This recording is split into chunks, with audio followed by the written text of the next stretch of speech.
and welcome back to Zoom Kesmas Talks. I'm Dila, and today's episode I will be answering several interesting questions related to quality management in healthcare services. These questions cover important topics such as transformation process, healthcare quality management, characteristic, process variation, quality improvement tools, inspection, and healthcare data. So let's get started with our first question. Question number one from at Future Health Manager. What is a transformation process? A transformation process is a set of related activities that change input into valuable outputs in healthcare. The inputs may include patients, health workers, medical equipment, medicine, clinical guidelines, health information, and hospital facilities. These inputs are transformed through activities such as registration, assessment, diagnosis, treatment, nursing care, counseling, discharge planning, and follow-up. According to the ISO, a process consists of interrelated activities and checks that are designed to deliver intended outputs. This means that healthcare process should not be seen as a random work, but as a plan and control system. In healthcare quality management, the expected output is not only service completion, but also safe, effective, timely, patient-centered, equitable, integrated, and efficient. The WHO also explained that quality health service should improve desired health outcomes and be consistent with evidence-based professional knowledge. That was a great starting point. Now we understand that healthcare services involve a series of activities that transform inputs into a valuable health outcomes. But these questions raise another important question. Question number two, it's from at Quality Care 101. How might process performance be described in terms of quality characteristics? Process performance in healthcare can be described by using quality characteristics. According to the Agency of Healthcare Research and Quality, or AHRQ, the main domains of healthcare quality are safety, effectiveness, patient-centered, timeline, efficiency, and equity. WHO also adds integration as an important characteristic of quality health services. For example, a hospital registration process performs well if it avoids patient harm, record patient data accurately, reduces waiting time, respects patient needs, uses resources efficiently, and gives the same quality of service to all the patients. A laboratory process performs well if its test results are accurate, delivered on time, and communicated clearly to the clinicians.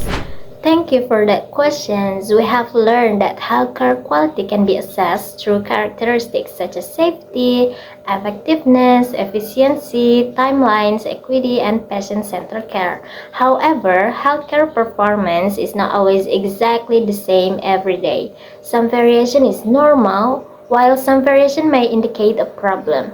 So this leads us to our next question. Our third question is from at Hospital Improvement Team. How do special cause variation and common cause variation relate to process control and process capability? Common cause variation is the natural variation that exists within a stable process. It comes from the design of the system itself.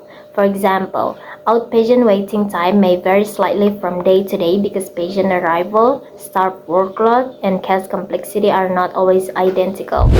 Special cause variation is unusual variation caused by a specific factor outside the normal pattern. For example, waiting time may suddenly increase because the hospital information system is down, a doctor is absent, or an emergency case disrupts the usual flow. Process control asks whether the process is stable over time. Process capability asks whether a stable process can meet the required standard.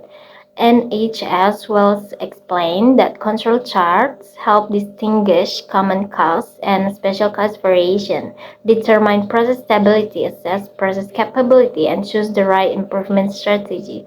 For example, a hospital may have a stable outpatient waiting time of 19 minutes. But however, if the hospital standard is 60 minutes, the process is stable but not capable. That's a very important concept in quality improvement. Since healthcare organizations organization needs to monitor variation over the time, they often use specific quality improvement tools. One of the most commonly used tools is the run chart and the control chart. Let's explore in our next question. Question number 4 is from @data-driven healthcare. What are the roles of run diagrams and process control charts in improvement programs? What are the similarities and the differences? Run diagrams or run charts are used to display data over time.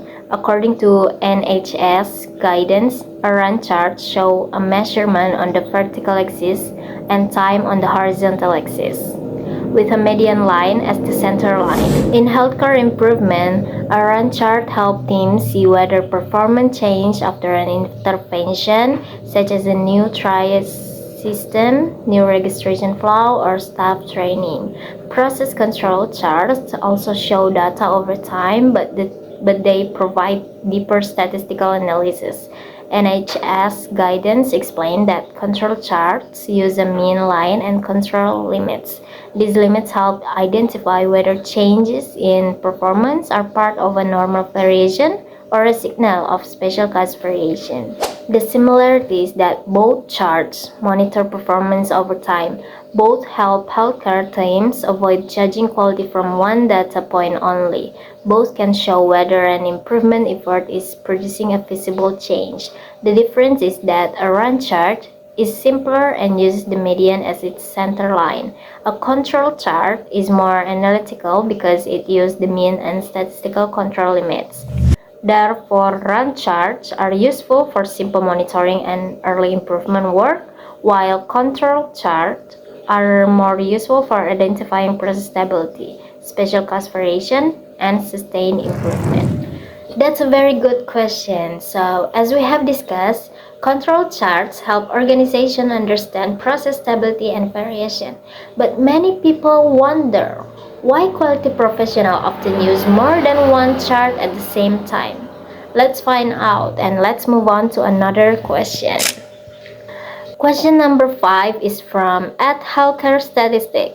In control charting for variables, why use two charts such as the mean chart and the range chart? In variable control charting, two charts are used because a process has two important aspects: the average level of performance and the amount of variation.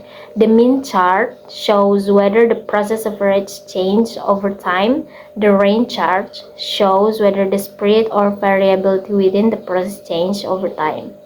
For example, in a hospital laboratory, the mean chart may show that the average turnaround time is 60 minutes. However, the range chart may show that some patients receive results in 30 minutes, while others wait 150 minutes. If we only look at the mean, the process may appear acceptable, but if we look at the range, we may find inconsistency that can affect the patient care. The National Institute of Standard and Technology, or NIST, explained that X bar and R chart are commonly used for variable data, especially when subgroup sizes are small.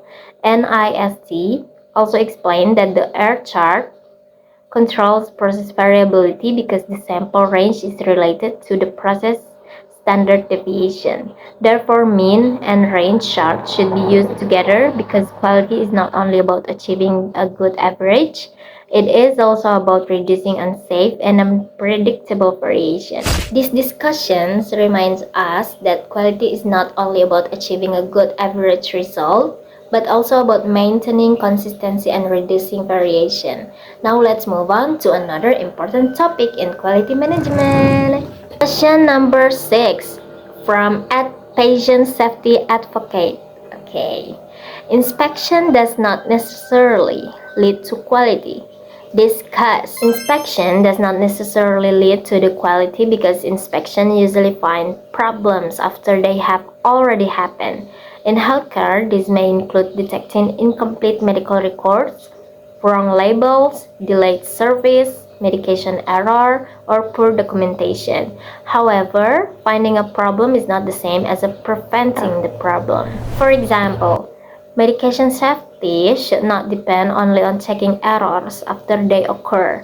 It should be built through safe prescribing system, clear standard operating procedure, barcode medication administration, staff competence, double-check system for high-risk medicine, and good communication among healthcare workers. Therefore, inspection is still useful, but it's not enough. Inspection can identify gaps and support accountability.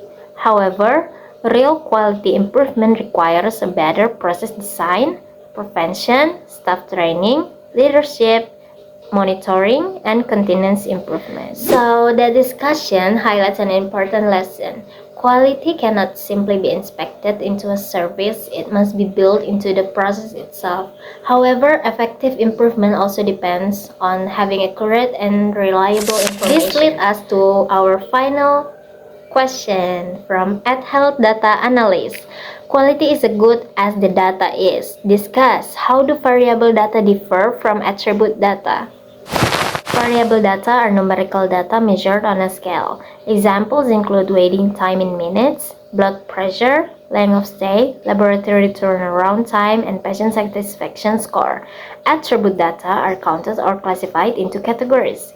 Examples include number of patient falls, number of medication errors, percentage of complete medical records, infection yes or no, and complaint yes or no. The difference matters because different data types require different control charts. Variable data can use charts such as X bar and R charts or individual moving range charts. The difference matters because different data types require different control charts. Variable data can use charts such as X bar and R charts or individual moving range charts.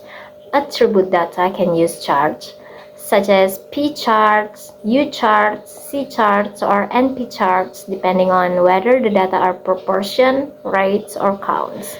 So, thank you for all of those excellent questions. Today we discussed transformation process, quality characteristic, process variation, quality improvement tools, inspection, and the importance of healthcare data. These concepts are essential for improving healthcare quality and ensuring better outcomes for patients. I hope this discussion has helped you better understand quality management in healthcare services. And thank you so much for watching Zoomcast Mas Talks. I'm Dilla and I'll see you in the next episode. Goodbye and stay healthy.